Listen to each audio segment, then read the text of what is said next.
ಕೆಲವು ದಿನಗಳ ಹಿಂದೆ ಅಷ್ಟೇ ಒಂದು ಕುಟುಂಬದ ವಿಚಾರವನ್ನ ಪೇಪರ್ನಲ್ಲಿ ನೋಡಿ ನನಗೆ ಬೇಜಾರಾಯ್ತು ಅಂತ ಮುಂದೆ ಬಂದು ಹೇಳಿದ್ದೆ. ಅದೇ ರೀತಿ ಸಾಕಷ್ಟು ತೊಂದರೆಗಳು ನಾವು ನೋಡ್ತಾ ಇರ್ತೀವಿ. ಕೆಲವು ಕುಟುಂಬಗಳಲ್ಲಿ ಅತ್ತೆ ಮಾವ ಸೊಸೆ ಹೊಂದಾಣಿಕೆ ಇರಲ್ಲ, ಮೈದ್ನ ಅಥವಾ ನಾದ್ನಿಯರು ವಾರ್ಗಿತಿಯರು ಈ ತರದ ಸಾಕಷ್ಟು ಕ್ಲಾಶಸ್ ಇರುತ್ತೆ ಅಂತ ಹೇಳ್ಬೋದು. ಈ ರೀತಿ ಸಮಸ್ಯೆಗೆ ಒಳಗಾಗಿರೋರು ಈ ಪರಿಹಾರ ಮಾಡ್ಕೊಳ್ಬಹುದು. ಜೊತೆಗೆ ಯಾರಿಗಾದ್ರೂ ನಮಗೆ ಗೊತ್ತಿರೋರ್ಗೆ ತೊಂದರೆ ಇದೆ ಅಂತಂದ್ರೆ ಅಟ್ಲೀಸ್ಟ್ ನಾವು ಅವರಿಗಾದ್ರೂ ತಲುಪಿಸ್ಬೋದು ವಿಚಾರ. ಬಟ್ ನಮಗೆ ಅದನ್ನು ಛೇದಿಸಿ ಭೇದಿಸಿ ಮಾಡುವಂಥದ್ದು ಗೊತ್ತಿರಬೇಕು, ವಿತ್ ಪೇಷನ್ಸ್ ಇರಬೇಕು. ಎಂತಹ ಕಠಿಣ ಪರಿಸ್ಥಿತಿಗಳು ಬಂದರೂ ಅದಕ್ಕೆ ಸೊಲ್ಯೂಷನ್ ಇದ್ದೇ ಇರುತ್ತೆ.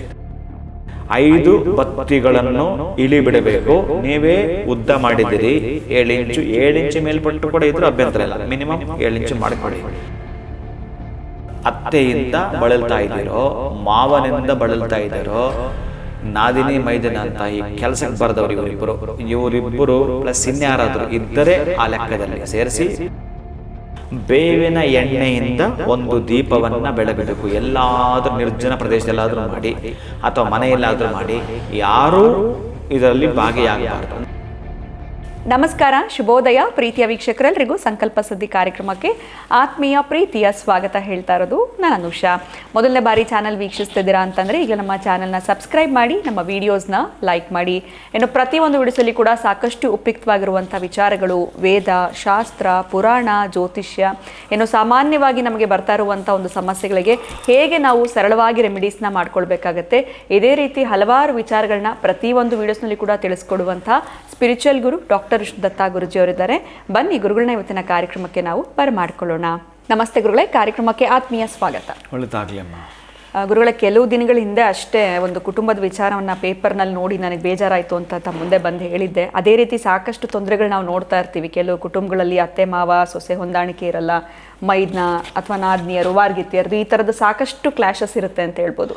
ಇವೆಲ್ಲವೂ ನೋಡಿದಾಗ ಇವ್ರಿಗೊಂದು ಸೊಲ್ಯೂಷನ್ ಕೊಟ್ಟರೆ ಅವರೆಲ್ಲರೂ ಕೂಡ ಒಗ್ಗಟ್ಟಾಗಿರೋ ಥರ, ಚೆನ್ನಾಗಿರೋ ಥರ, ಬೇರೆಯವ್ರ ಸಂಸಾರ ಥರನೇ ಇವ್ರ ಸಂಸಾರನೂ ಇರೋ ಥರ ಆಗಬೇಕು ಅಂತಂದರೆ ಯಾವುದಾದ್ರೂ ಒಂದು ರೆಮಿಡಿ ಮಾಡಿಕೊಂಡ್ರೆ ಸರಿ ಹೋಗುವಂಥದ್ದು ಸಾಧ್ಯತೆಗಳು ಇರುತ್ತಾ ಗುರುಗಳೇ? ಅಟ್ಲೀಸ್ಟ್ ಇದನ್ನು ತಿಳಿಸೋದ್ರಿಂದ ಈ ರೀತಿ ಸಮಸ್ಯೆಗೆ ಒಳಗಾಗಿರೋರು ಈ ಪರಿಹಾರ ಮಾಡ್ಕೊಳ್ಬೋದು. ಜೊತೆಗೆ ಯಾರಿಗಾದ್ರೂ ನಮಗೆ ಗೊತ್ತಿರೋರ್ಗೆ ತೊಂದರೆ ಇದೆ ಅಂತಂದರೆ ಅಟ್ಲೀಸ್ಟ್ ನಾವು ಅವರಿಗಾದ್ರೂ ತಲುಪಿಸ್ಬೋದು ವಿಚಾರ. ಸೊ ಇವ್ರದ್ದು ಬೇರೆಯವ್ರ ಲೈಫ್ ಥರನೇ, ಬೇರೆಯವ್ರ ಕುಟುಂಬದವ್ರ ಥರನೇ ಇವ್ರದ್ದು ಚೆನ್ನಾಗಿ ಆಗೋ ಥರ ಮಾಡಬಹುದಾ ಗುರುಗಳೇ, ಹೇಗೆ? ಓಂ ವಿಶ್ವಸ್ಮೈ ನಮಃ. ಪ್ರೀತಿಯ ಬಂಧುಗಳೇ,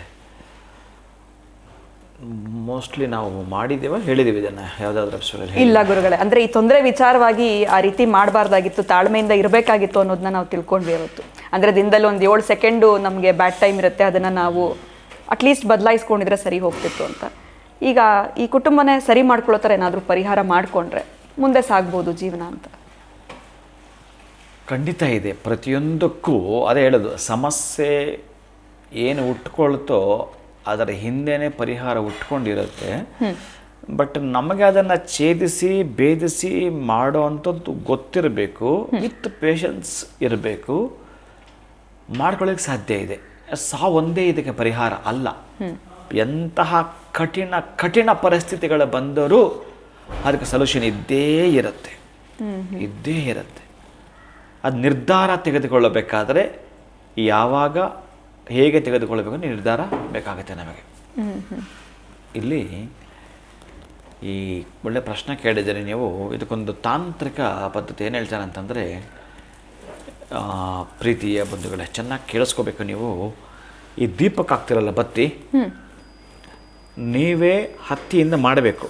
ದೀಪದ ಬತ್ತಿನ ಯೂಸ್ ಮಾಡಬೇಡಿ, ಅವ್ರು ಯಾರ ಪಾಕೆಟ್ ಕೊಡ್ತಾರೋ ಅದು ಯೂಸ್ ಮಾಡಬೇಡಿ. ಹತ್ತಿಯನ್ನು ತಂದು ನೀವೇ ಸ್ವಲ್ಪ ಉದ್ದ ಮಾಡಬೇಕು. ಎಷ್ಟು ಇಂಚು ಮಾಡಬೇಕು ಅಂತಂದರೆ 6ರಿಂದ 7 ಇಂಚು ಮಾಡಬೇಕು ಅದನ್ನು ಉದ್ದ. ನಿಮ್ಮ ಇಂಚು ಅಂದರೆ ಇಷ್ಟು, ಈ ತರಹದ್ದು 7 ಇಂಚು ಮಾಡ್ಕೊಳ್ಳಿ. ಆ 7 ಇಂಚು ಮಾಡಿಕೊಂಡ್ರೆ ಕರೆಕ್ಟಾಗಿ 5 ಮಾಡ್ಕೋಬೇಕು ನೀವು. 5 ಬತ್ತಿಗಳನ್ನು ಮಾಡ್ಕೊಳ್ತಾ ಈ ಗೋಧಿ ಹಿಟ್ಟು ಒಂದು ಭಾಗಕ್ಕೆ ಟಚ್ ಮಾಡಬೇಕು, ಅಂಟಿಸ್ಬೇಕು. ಈ ಬೆರಳಿಗೆ ಒಂದು, ಈ ಬೆರಳಿಗೆ ಒಂದು, ಸೇಮ್ ಅದನ್ನು ಸೇರಿಸಿ, ಆ ಬತ್ತಿನೂ ಒಂದು ಸೇರಿಸಿ, ಈ ಬೆರಳಿಗೊಂದು, ಈ ಬೆರಳಿಗೊಂದು, ಈ ಬೆರಳಿಗೊಂದು ಬತ್ತಿ ಸೇರಿಸ್ಬೇಕು. ಅಲ್ಲಿಗೆ ನಿಮಗೆ ನೇತಾಡ್ತಿರ್ತವೆ 5 ಬತ್ತಿಗಳು. ಬಹುಶಃ ನೀವು 1 ಇಂಚನ್ನ ಇಲ್ಲಿ ಗೋಧಿ ಹಿಟ್ಟು ಜೊತೆಗೆ ಮೆತ್ತಿಸಿದರೆ, ಚೆನ್ನಾಗಿ ಕೇಳಿಸ್ಕೊಳ್ಳಿ ಪ್ರೀತಿಯ ಬಂಧುಗಳು, ಮತ್ತು ಕನ್ಫ್ಯೂಸ್ ಮಾಡ್ಕೋಬೇಡಿ. 5 ಬತ್ತಿಗಳನ್ನು ಇಳಿಬಿಡಬೇಕು. ನೀವೇ ಉದ್ದ ಮಾಡಿದ್ದೀರಿ 7 ಇಂಚು, 7 ಇಂಚು ಮೇಲ್ಪಟ್ಟು ಕೂಡ ಇದ್ರೂ ಅಭ್ಯಂತರ ಇಲ್ಲ, ಮಿನಿಮಮ್ 7 ಇಂಚು ಮಾಡಿಕೊಳ್ಳಿ. ಆ ಘರ್ಷಣೆ ಗಲಾಟೆ ಆಗತಕ್ಕಂತಹದ್ದು ಆ 7-8 ಸಂಖ್ಯೆಗಳೇ. ಆದ್ದರಿಂದ ಕುಟುಂಬದಲ್ಲಿ ಆಗ್ತಾ ಇರ್ತಕ್ಕಂಥದ್ದು ನೋವುಗಳೇ ಹೌದು. ಅದಕ್ಕಾಗಿ 7 ಇಂಚು ನೇತಾಡಕ್ಕೆ ಬಿಟ್ಟಿದ್ದೀರಿ. ಅದು ಕೂಡ ಲೆಫ್ಟ್ ಹ್ಯಾಂಡಲ್ಲೇ ಇರಬೇಕು, ಎಡಗೈಗೆ. ಯಾರು ಆ ನೋವಿಂದ ಅತ್ತೆಯಿಂದ ಬಳಲ್ತಾ ಇದ್ದೀರೋ, ಮಾವನಿಂದ ಬಳಲ್ತಾ ಇದ್ದೀರೋ, ನಾದಿನಿ ಮೈದಿನ ಅಂತ ಈ ಕೆಲಸಕ್ಕೆ ಬರೆದವರು ಇವರಿಬ್ಬರು ಪ್ಲಸ್ ಇನ್ಯಾರಾದರೂ ಇದ್ದರೆ ಆ ಲೆಕ್ಕದಲ್ಲಿ ಸೇರಿಸಿ ಪ್ರಧಾನವಾಗಿ ಬರೋದು ಅತ್ತೆ, ಮಾವ, ಮೈದುನ, ನಾದಿನಿ. ಇನ್ನೂ ಒಂದು ನಾದಿನಿ ಇರುತ್ತೆ, ಮತ್ತೊಂದು ಮೈದಿನ ಇರ್ತಾನೆ. ಅವೆಲ್ರಿಗೂ ಲೆಕ್ಕ ಇವೇ ಸಿಗುತ್ತೆ. ಎಷ್ಟು ಜನ ನಾದಿನಿ ಇದ್ದರೂ ಒಂದೇ, ಎಷ್ಟು ಜನ ಮೈದಿನ ಇದ್ದರೂ ಒಂದೇ ಬತ್ತಿನೇ. ಇನ್ನು ಬೇರೆ ಅಕ್ಕಪಕ್ಕದವರು ಅವ್ರಿಗೆ ಯಾರೋ ಅವ್ರ ಲೆಕ್ಕದಲ್ಲಿ ಒಂದು, ಅವರ ಸಂಬಂಧಿಕರಾಗಿರ್ಬೋದು, ಅವ್ರ ಸ್ನೇಹಿತರಾಗಿ ಅವ್ರ ಲೆಕ್ಕದಲ್ಲಿ ಒಂದು, ಒಟ್ಟಾರೆ 5 ಹೀಗೆ ಮಾಡ್ಕೊಂಡಿದ್ದೀರಿ. ನೀವು ಇದಕ್ಕೆ ಮಾತ್ರ ಬೇವಿನ ಎಣ್ಣೆನೇ ಬೇಕು. ಸ್ವಲ್ಪ ಸಿದ್ಧತೆ ಮಾಡ್ಕೋಬೇಕು, ನೀವು ಸ್ವಲ್ಪ ಟೈಮ್ ತೊಗೊಂಡಾದರೂ ಮಾಡ್ಕೊಳ್ಳಿ. ಬೇವಿನ ಎಣ್ಣೆಯಿಂದ ಒಂದು ದೀಪವನ್ನು ಬೆಳಗಬೇಕು. ಎಲ್ಲಾದರೂ ನಿರ್ಜನ ಪ್ರದೇಶದಲ್ಲಾದರೂ ಮಾಡಿ ಅಥವಾ ಮನೆಯಲ್ಲಾದರೂ ಮಾಡಿ. ಯಾರೂ ಇದರಲ್ಲಿ ಭಾಗಿಯಾಗಬಾರ್ದು. ಅಂದರೆ ನೀವು ಸಹಾಯ ತಗೊಳ್ಳಿ, ಅದು ಇದು ತಂದುಕೊಡೋಕ್ಕೆ ಸಹಾಯ ಮಾಡ್ಕೊಳ್ಳಿ. ನೀವು ಈ ಕ್ರಿಯೆ ಮಾಡುವಾಗ ಅಲ್ಲಿ ಯಾರು ಕಾಣಿಸ್ಕೊಳ್ಬಾರ್ದು, ಎಷ್ಟೇ ಕ್ಲೋಸ್ ಇದ್ದರೂ ಕೂಡ ಕಾಣಿಸ್ಕೊಳ್ಬಾರ್ದು ಅವರು. ಹೀಗೆ ಮಾಡ್ತಿರಬೇಕು. ನೀವು ಹೀಗೆ ಮಾಡ್ತಾ ಆ ದೀಪ ಹುರಿತಿರಬೇಕು. ಈ 5 ಕೂಡ ಬತ್ತಿಗಳು ಆ ದೀಪಕ್ಕೆ ನೀವು ಟಚ್ ಮಾಡಬೇಕು. ಅಂದರೆ ಈಗ ಒಂದು ಒಟ್ಟು ಜೋಡಿಸಿ, ಯಾಕಂದರೆ ಸಿಂಗಲ್ ನೀವು ಮಾಡುವಾಗ ಉರಿದ್ಬಿಟ್ಟು ಬೇಗ ಬಂದ್ಬಿಡುತ್ತೆ ಅದು. ಈ 5 ಬತ್ತಿಗಳನ್ನು ಹೀಗೆ ಉದ್ದ ನೇತಾಡ್ತಾ ಇದೆ. ಕೆಳಗಡೆ ನೀವು ಇಟ್ಟಿರ್ತಕ್ಕಂತಹದ್ದು ದೀಪ ಇದೆ. ಆ ದೀಪ ಬೇವಿನ ಎಣ್ಣೆಯಿಂದ ಹುರಿತಾ ಇರ್ತಕ್ಕಂತಹದ್ದು. ನಿಮ್ಮ ಸಿಹಿಯ ಬದುಕನ್ನು ಕಹಿ ಮಾಡಿರೋ ಜನ ಇವರು. ಅದಕ್ಕಾಗಿ ಆ ದೀಪಗಳಲ್ಲಿ ಸುಡ್ತಾ ಇದ್ದೀರಿ. ಪಕ್ಕದಲ್ಲಿ ಆರತಿ ನೀರು ಇಟ್ಕೊಂಡಿರ್ತೀರಿ ನೀವು, ಕೆಂಪು ನೀರು ಆರತಿ. ಅದರ ಜೊತೆಗೆ ಸ್ವಲ್ಪ ಬೆಲ್ಲವನ್ನು ಹಾಕಿರಬೇಕು, ಒಂದು ಸ್ಪೂನ್ ಹಾಲು ಹಾಕಿರಬೇಕು ಆ ನೀರಿಗೆ. ಕೆಂಪು ನೀರು ಆರತಿ ನಿಮಗೆ ಗೊತ್ತಿದೆ. ಆ ನೀರಿಗೆ ಅರಿಶಿನ ಹಾಕ್ಬಿಟ್ಟು ಸುಣ್ಣ ಹಾಕಿದ್ರೆ ಕೆಂಪಗಾಗುತ್ತೆ. ಸುಣ್ಣ ಇಲ್ಲ ಅಂತಂದರೆ ಅರಿಶಿನ ಕುಂಕುಮ 2 ಹಾಕಿ ನೀವು ಕೆಂಪು ನೀರು ಆರತಿ ಮಾಡ್ತೀರಿ. ಅದರ ಜೊತೆಗೆ ಒಂದಷ್ಟು ಬೆಲ್ಲ, 1 ಸ್ಪೂನ್ ಹಾಲು ಹಾಕಿರ್ತೀರಿ, ಪಕ್ಕದಲ್ಲಿ ಇಟ್ಕೊಂಡಿರ್ತೀರಿ. ಈ ದೀಪಕ್ಕೆ ಇಟ್ಟು ಅವ್ರ ಹೆಸರು ತಿಳ್ಕೊತೀರಿ. ನನಗೆ ಇಂಥವ್ರು ಕಷ್ಟ ಕೊಡ್ತಾ ಇದ್ದಾರೆ, ಇಂಥವ್ರು ಕಷ್ಟ ಕೊಡ್ತಾ ಇದ್ದಾರೆ, ನನಗೆ ಈ ದುಃಖ ನಿವಾರಣೆ ಆಗಬೇಕು, ಈ ಮನೆಯವರ ಕಿರುಕುಳ ದೂರವಾಗಬೇಕು, ನನಗೆ ಈ ತಡೆಯೋಕ್ಕಾಗದೇ ಇರ್ತಕ್ಕಂಥ ನೋವು ಕೊಡ್ತಾ ಇದ್ದಾರೆ ನಮ್ಮ ಕುಟುಂಬದವರು, ನಮ್ಮ ಮನೆಯವರು, ನಮ್ಮ ಶತ್ರುಗಳು ಅಂತ ಹೇಳಿ ಇದನ್ನು ನೀವು ಕರೆಕ್ಟಾಗಿ ಅಂದುಕೊಳ್ತಾ ನಿಮ್ಮ ನೋವೆಲ್ಲ ಹೇಳ್ಕೊಂಡಿದ್ದೀರಿ.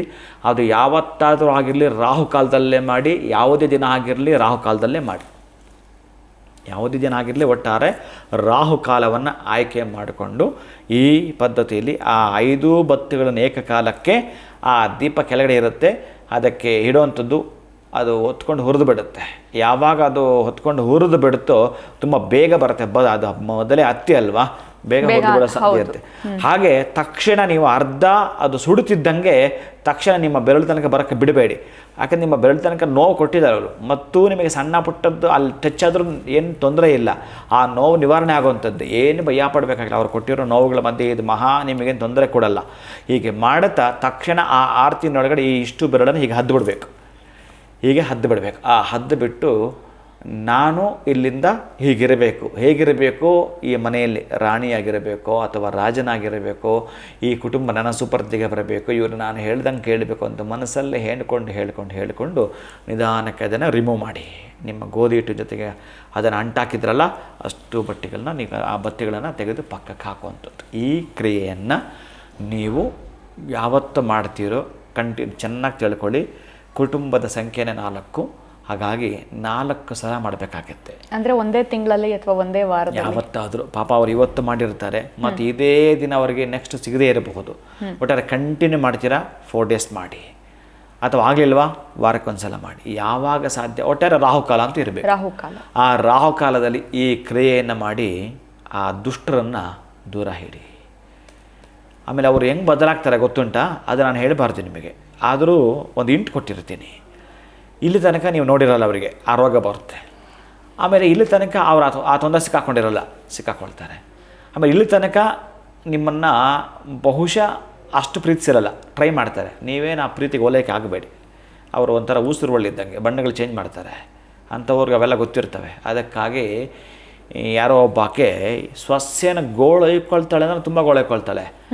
ಮೊನ್ನೆ ಏನೋ ಮನೆಯಲ್ಲಿ ಕಾಲು ಹಿಡಿದು ಬಿದ್ದು ಬಿಟ್ಟು ತಲೆ ಡ್ಯಾಮೇಜ್ ಆಗಿಬಿಟ್ಟಿದೆ. ಇಲ್ಲಿ ಸ್ಪರ್ಶ ಹಾಸ್ಪಿಟ್ಲಿಗೆ ಕರ್ಕೊಂಡೋಗಿ ಬಂದಿದ್ದಾರೆ.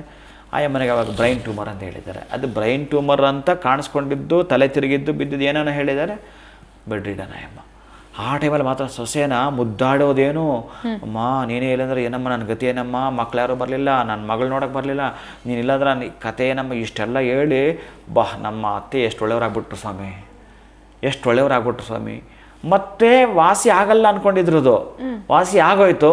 ಯಥಾ ಪ್ರಕಾರ ಮತ್ತು ದರ್ಪ ಸ್ಟಾರ್ಟ್. ಅಬ್ಬಾ ಸ್ವಾಮಿ, ನನಗೆ ಯಾಕೋ ಈ ಮನುಷ್ಯರು ಸರಿಯಿಲ್ಲ ಸ್ವಾಮಿ ಅನ್ನಿಸ್ತು ಅಂತ ಹಾಕಿ ನನ್ನ ಜೊತೆ ಹೇಳ್ಕೊಂಡಾಗ ಪೇಯ್ನ್ ಆಯಿತು ನನಗೆ. ಮತ್ತು ಆ ಮಗುಗೆ ನಾನು ಈ ರೆಮಿಡಿ ಕೊಟ್ಟಿದ್ದಕ್ಕೆ ಮತ್ತೆ ಹೇಳ್ತಾ ಇದ್ದೀನಿ. ನೀವು ಕೇಳೋ ಪ್ರಶ್ನೆನೂ ಅದಕ್ಕೆ ಲಿಂಕ್ ಕೊಟ್ರಿ. ಅದಕ್ಕಾಗಿ ಇದನ್ನು ಮಾಡಿ 4 ಸಲ ಮಾಡ್ಕೊಳ್ಳಿ, 4 ಸಲ ಮಾಡ್ಕೊಳ್ಳಿ. ಅವರು ಎಷ್ಟು ಚೆನ್ನಾಗಿ ಬದಲಾಗ್ತಾರೋ ಚೆಕ್ ಮಾಡಿ, ನೀವು ಇಷ್ಟೇ ಮಾಡಿಕೊಳ್ಳಿ. ಅವರನ್ನು ದೂರ ಇಡಿ. ಸುಮ್ಮನೆ ಓ ಅಂತ ನೀವು ಅರ್ಚೋದು, ಅಂತ ಅವರನ್ನೋದು, ಈ ಅರ್ಚಾಟವೇ ಬೇಡ. ಸುಮ್ಮನೆ ನೀವು ನೋಡ್ದ ನನಗೆ ಎದುರು ಮಾತಾಡ್ತಾರೆ ಇವೆಲ್ಲ ಏನೂ ಬೇಡ. ಕೂಲಾಗಿ ದೂರ ಸರಿಸಿ ಅವರನ್ನು, ದುಷ್ಟರನ್ನು ದೂರ ಸರಿಸುವ ಪದ್ಧತಿ ಇದು. ನನ್ನ ಪ್ರೀತಿಯ ನೊಂದಿರುವ ನನ್ನ ಬಂಧುಗಳೇ, ಖಂಡಿತ ಗುರುಗಳೇ. ಎಲ್ಲೋ ಒಂದು ಕಡೆ ಈ ರೀತಿ ಕುಟುಂಬದಲ್ಲಿ ಭಿನ್ನಾಭಿಪ್ರಾಯಗಳು, ಜಗಳಗಳು ಬಂದಾಗ ಜೀವನ ಬೇಡ ಅನ್ನೋ ಒಂದು ಹಂತಕ್ಕೆ ಹೋಗಿರ್ತೀವಿ. ಸೊ ಆ ಒಂದು ಡಿಸಿಷನ್ ತಗೊಳ್ಳೋವಂಥದ್ದು ಬೇಡ. ಹತ್ತಿಯನ್ನು ತಂದು ನಾವೇ ಹೇಗೆ ಬತ್ತಿಯನ್ನು ಮಾಡ್ಕೊಳ್ಬೇಕು. ಏನು ಕುಟುಂಬದ ಸಂಖ್ಯೆ 4, ರಾಹುಕಾಲವನ್ನು ಆಯ್ಕೆ ಮಾಡಿಕೊಂಡು ನೀವು ತಿಳಿಸ್ಕೊಟ್ಟಿರುವಂಥ ಈ ರೆಮಿಡಿಯನ್ನು ಅಚ್ಚುಕಟ್ಟಾಗಿ ಮಾಡಿದ್ರೆ ಅವರ ಒಂದು ಮನಸ್ಥಿತಿಗಳು ಹೇಗೆ ಬದಲಾಗುತ್ತೆ ಅನ್ನೋದ್ರ ಬಗ್ಗೆ ತಿಳಿಸ್ಕೊಟ್ರಿ. ಇನ್ನು ಬೇರೆಯವರ ಕುಟುಂಬದ ಹಾಗೆ ಇವ್ರ ಕುಟುಂಬ ಕೂಡ ಚೆನ್ನಾಗಿ ಅನ್ಯೋನ್ಯವಾಗಿ ಇರೋದಕ್ಕೆ ಸಾಧ್ಯ ಆಗುತ್ತೆ ಅಂತ ತಿಳಿಸ್ಕೊಟ್ಟಿದ್ದೀರಾ. ಧನ್ಯವಾದಗಳು ಗುರುಗಳೇ. ನಮಸ್ಕಾರ. ಹರೇ ಶ್ರೀನಿವಾಸ. ಇವತ್ತಿನ ವಿಡಿಯೋನ ಮುಗಿಸುವಂತಹ ಸಮಯ ಆಗಿದೆ. ನಮಸ್ಕಾರ.